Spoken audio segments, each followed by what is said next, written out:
म चाहिँ खासमा मर्निङमा फुटबल खेल्न जान्छु कि कलेज ग्राउन्डमा तादोङ। यहाँ परनिर एउटा जग्गामा चाहिँ गाईधाराको छेउमा चाहिँ मेरो अङ्कल बसिरहनुहुन्छ पहिल्यैदेखि 3-4 महिना भयो हो। पेपरमा पनि के लेख्दै बस्नुहुन्छ हो। मलाई चाहिँ पुरा माया लाग्छ बिचरा। ती सुत्दो रहेछ, टोइलेट कहाँ जान्छ, अन्त ब्रसहरू कहाँ गर्छ बिचरा, बा घर छैन कि। अन्त मलाई माया लाग्छ कोही बेला। अन्त अगर त्यो जग्गामा हाम्रो बाबाहरू भयो भने है, आफू नै भयो भने कस्तो हुन्छ आफूलाई। सो त्यसले गर्दा अस्ति मैले बिस्किट पनि लगिदिएको छु। अन्त आज हेरौँ उहाँ अब हुनुहुन्छ कि हुनुहुँदैन। उहाँ छ भने चाहिँ मेरो बिस्किट लगिदिउँ सोच्दैछु आज पनि हो। बिचरा अब यत्रो बेसी हेल्प गर्न नसक्दा पनि खानेकुरामा हेल्प गर्ने पनि धेरै कुरा हो भनेर। अन्त तपाईँहरू गान्तोकको नजिक है, यहाँ 5 माइल गाईधाराको छेउमा कोही हुनुहुन्छ भने तपाईँहरू आएर पनि हेल्प गर्दा भयो है। आफूले अरूलाई सघाइरहेको छ भने कहीँ न कहीँ भगवान्ले पनि हामीलाई सघाउँछ नि त धेरै कुरामा। अन्त एकछिन वेट गर्नुहोस् ल साथी हो, छ कि छैन हेर्दैछु, म जान्दैछु। हेर्नुहोस् न, यहाँनिर हो कि, यहाँ बसिरहेको हुन्छ कि म तपाईँले देख्छु।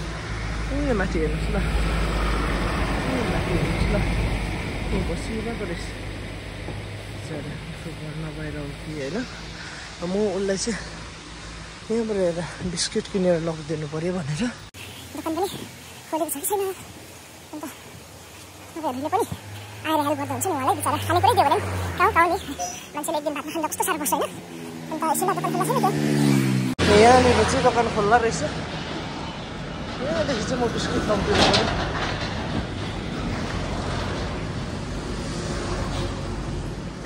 ए बिस्किट छ, मलाई बिस्किट दिनु नि एउटा।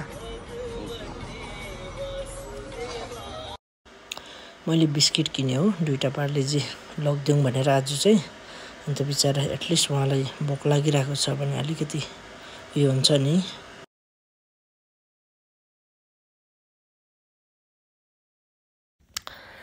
अब आज चाहिँ के भन्दो रहेछ हेर्नुहोस् है। मैले अस्ति लगिदिएँ बिस्किट हो।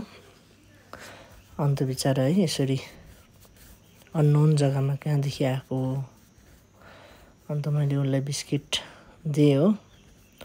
हुन्छ पर्दैन, अस्ति पनि ल्याइदिनु भयो भन्दै थियो, तर भए पनि मेरोमा छ भन्दै थियो, तर पनि दिएँ उहाँलाई हो, खानुहोस् भरे भनेर।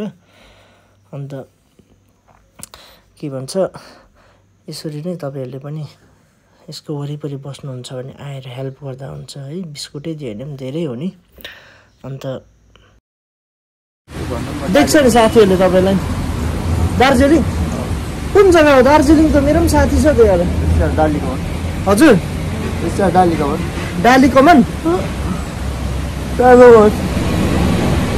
त्यसो भने तपाईँको पापा मम्मीहरू हुनुहुँदैन? पापा मम्मी मेरो पहिला त हामी उताबाट बिहारमा आन्दोलन लालकिला भत्ता त बाउमा थियो हो। यता गोर्खाको नाम पाउँदाखेरि नानो अब टोइलेटहरू चाहिँ कहाँ जानु पऱ्यो तपाईँ चाहिँ? टोइलेटहरू चाहिँ कहाँ जानुहुन्छ बिचरा? जङ्गलमा? त्यही त। तपाईँको छोराहरू पनि छैन, बिहा गर्नु भएन? ए है, होइन दाजुले यो लेख्न त पुरा लेखेछ त। हेर्नुहोस् त, डल्लै लेख्नु भएको छ त। पेन सक्यो लेख्दा लेख्दा सक्यो जस्तो छ त पेन त। पेन अहिले छैन नि, म ल्याइदिन्छु ल तपाईँलाई एउटा। अन्त माथि बजारहरू घुम्नु जानु नि? हजुर